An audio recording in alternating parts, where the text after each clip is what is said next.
bisa tanding di OS TV. Jangan lupa like, subscribe, and comment. Thank you.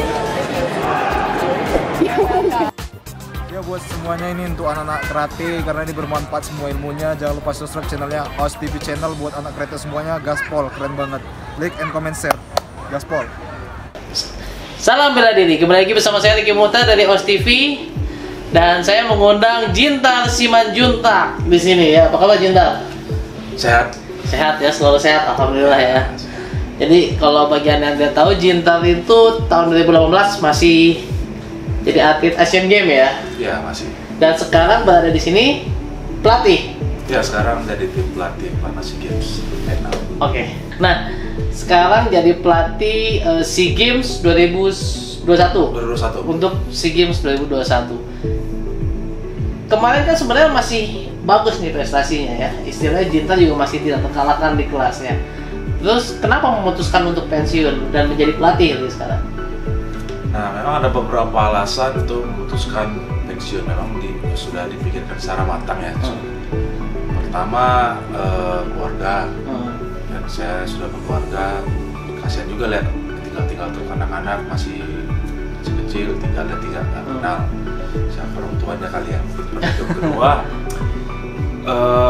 memang saya cita-cita sih ingin bermain di Olimpik saat itu. Cuman tidak punya ranking lagi karena selama pelatnas SEA Games 2017 kan mengalami cedera lutut dan harus operasi, jadi tidak banyak mengikuti Premier League atau Series A, jadi tidak punya ranking. Jadi untuk masuk dalam ranking Olimpik sangat susah, masih berat. Jadi ya udah, apalagi mau dikejar, toh ya udah jadi pelatih aja lah. Kalau bisa terpilih jadi sebagai pelatih, kita dorong ada di kita aja yang jadi Olimpiade. Yes. Jadi tetap support Indonesia menjadi peserta Olimpiade ya, dan ini akan menjadi orang pertama yang masuk Olimpiade di karate ya, tapi dengan cara yang berbeda. Tapi kalau jadi pelatih boleh ninggalin keluarga juga nih sekarang nih ya, gimana nih?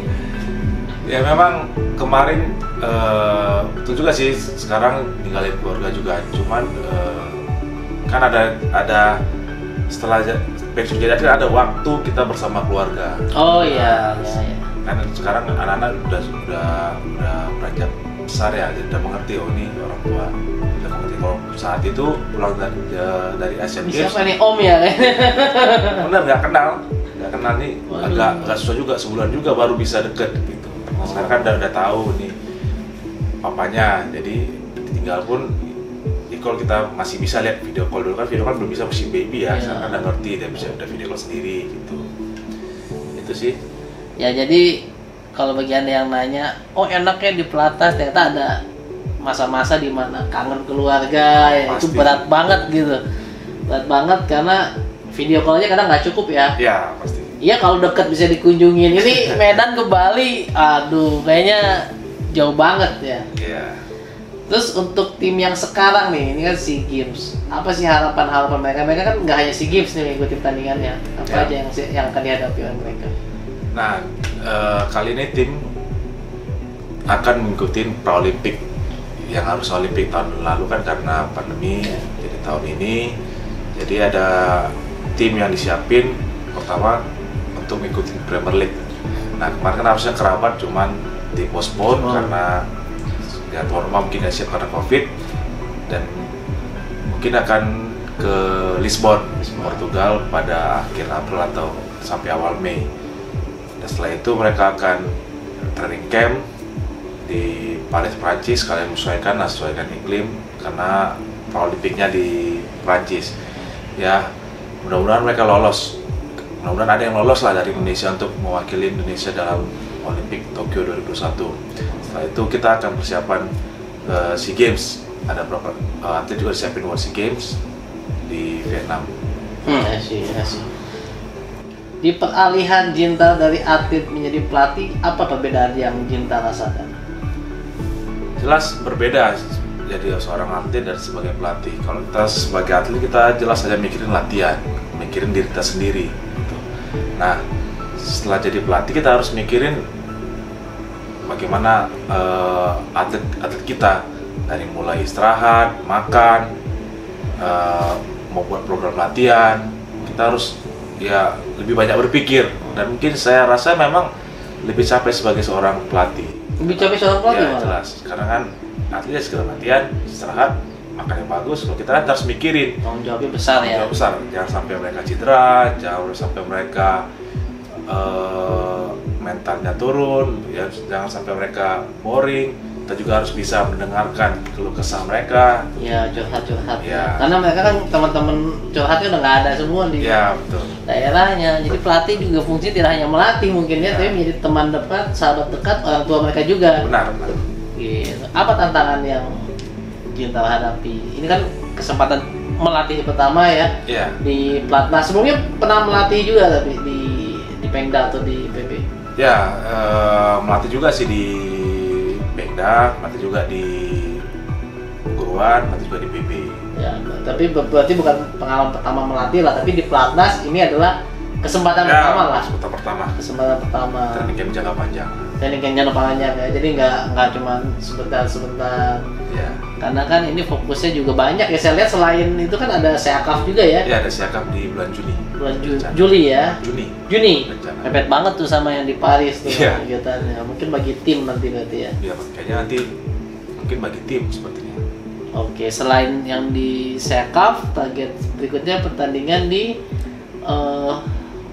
SEA Games itu langsung ya? Atau ada lagi? Ada. PON, mungkin mereka dibalikan Ya. dulu ya, dikembalikan dulu PON. Ada beberapa kita ajukan Tryout. tryout di Eropa dan juga training camp. Yes. Ya kalau memang dapat atau tempat dapat, pelatih dapat dan setujuin, kita akan training camp ke Turki, tapi setelah PON. Nah ini juga tantangan buat kita tim pelatih di PON ini, karena gimana pun ini timnas. Nah ketika atlet timnas main, ya mereka kan sudah pasukan elit lah dibilang. Iya. Kalau mereka mungkin ada yang kalah, kita kan juga sebagai tim pelatih itu marwahnya kita. Oh iya. Nah, dan juga akan jadi ganjaran bagi kita dari Pengda masing-masing. Nanti katakan, oh ada timnas latihan di Platnas kok jadi malah gagal, juga tantangan buat kita. Tantangan pertama. Tantangan kedua, kita juga takut mereka peaknya di PON. Ketika mereka peaknya di PON, Turun setelah. takutnya turun di SEA Games, karena itu jangka waktunya sekitar 2-3 minggu menuju SEA Games. Mepet banget ya. Nah, itu juga buat kita jadi suatu yang tantangan, suatu apa ya? Maka untuk itu kita tim pelatih dan tim manajer sepakat ketika setelah PON, walaupun PON itu belum selesai, tapi setelah pertandingan karate, setelah mereka main di kelas masing-masing, mereka harus tertarik untuk kembali ke timnas, dan kita akan segera berangkat training camp ke Turki. Nah dari Turki kita baru langsung ke Hanoi, Vietnam. Ya. Jadi ada tahapan-tahapannya sendirilah ya Iya. untuk proses itu.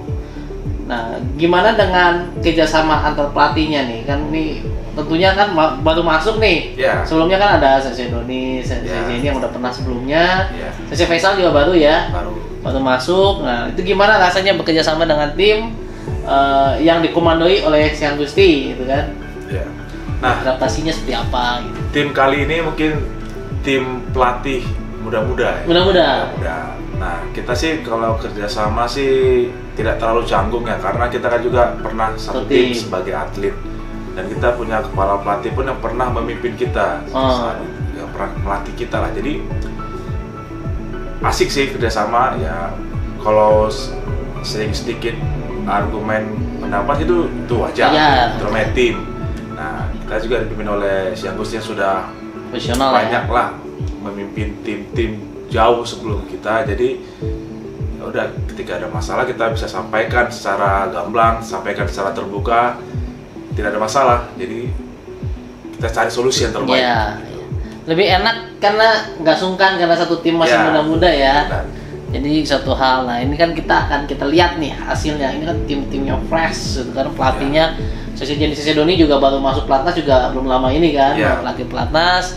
Ketemu Sensei Jintal, ketemu Sensei Faisal. Nah nanti dikomandoi oleh Sian Gusti, tentunya hasilnya juga bakal berbeda karena kita akan lihat nih nanti kan. Insya Allah lebih baik, lebih fresh lagi lah.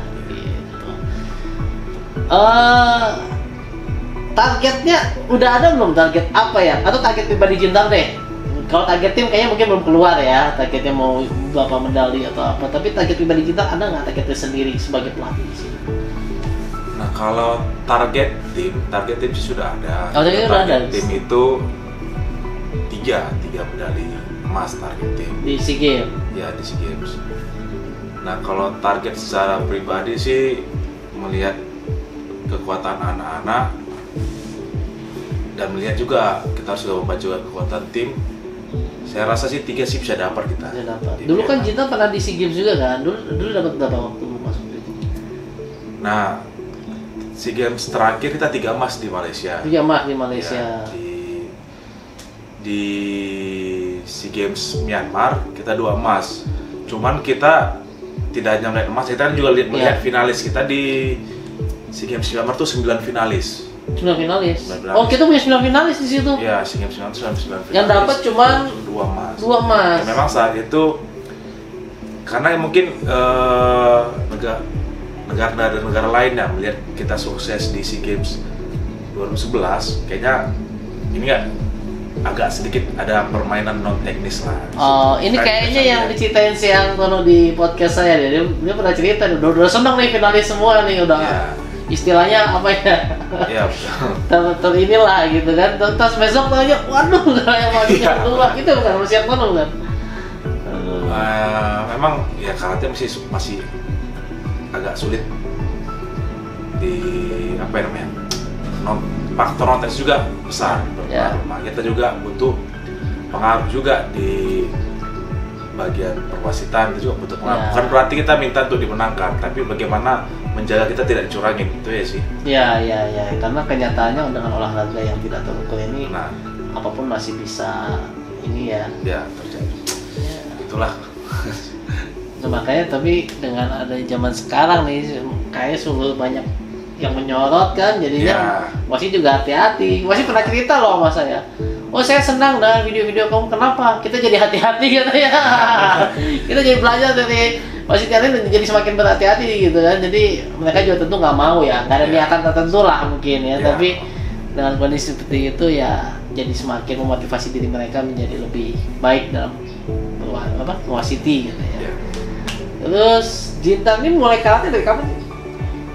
Saya karate belum terlalu lama sih, mulai ikut karate pada tahun 2002. 2002 ya? Tapi cepet banget prestasinya. 2002 terus juara tuh pertama kali kapan? 2002 kalau juara daerah pertama kali 2004, juara nasional tuh di Piala Kasat 2006. Saat itu perunggu di Kasat Medan. Berarti dulu masuk pas kadet ya? Ya, junior? Kadet. Umur 15 tahun, udah kadet mau menjelang junior. Kadet menjelang junior dan langsung juaranya di? Juara nasional pertama itu di Kasat 2006. 2006, pas senior? Iya, langsung senior. Itu ke Jurnas, baru pertama kali ikutin ke Jurnas langsung senior. Langsung juara? Oh, luar biasa, bangga sekali berarti daerah kamu. Itu bawa tim mana dulu? Tim Sumatera Utara. Tim Sumatera Utara, bangga banget tuh pasti itu Sumut ya. Iya. Langsung juara. Kemudian masuk tim pelatnas pertama? Tim 2008 setelah juara di Piala Kasat Jakarta, kemudian ikut Pekan Olahraga Mahasiswa ASEAN di Malaysia 2008, langsung nyambung ke Pelatnas SEA Games 2009. I see. Saat itu masuk pelatnas untuk pemenang ASEAN ya. Setelah itu pelatnas langsung nyambung Pelatnas SEA Games. Pelatnas SEA Games tahun 2009. Sejak itu nggak pernah absen kayaknya ya. Ya, sebenarnya itu tetap di dalam timnas. Timnas 2009. Berarti udah berapa lama di timnas? 2008 terakhir 2018 10 tahun lah, 10 tahun di timnas. 10 tahun di timnas itu berarti udah banyak gonta-ganti pelatih, gonta-ganti tim gitu. Apa yang dirasakan? Maksudnya gimana, apa pengalaman yang didapat? Kita kan gonta-ganti. Ya.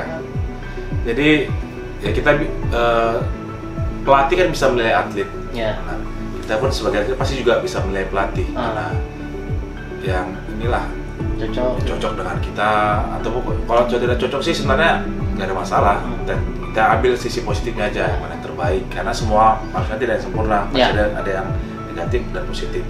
Kita ambil positifnya. Ketika kita ambil positifnya aja, kita akan tetap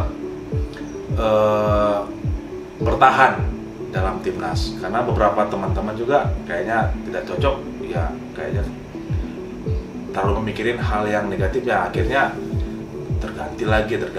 Tapi kita ya mau kita mikir diri kita sendiri, penting latihan, apapun diberikan kita sikat, pasti akan bertahan dalam timnas. I see.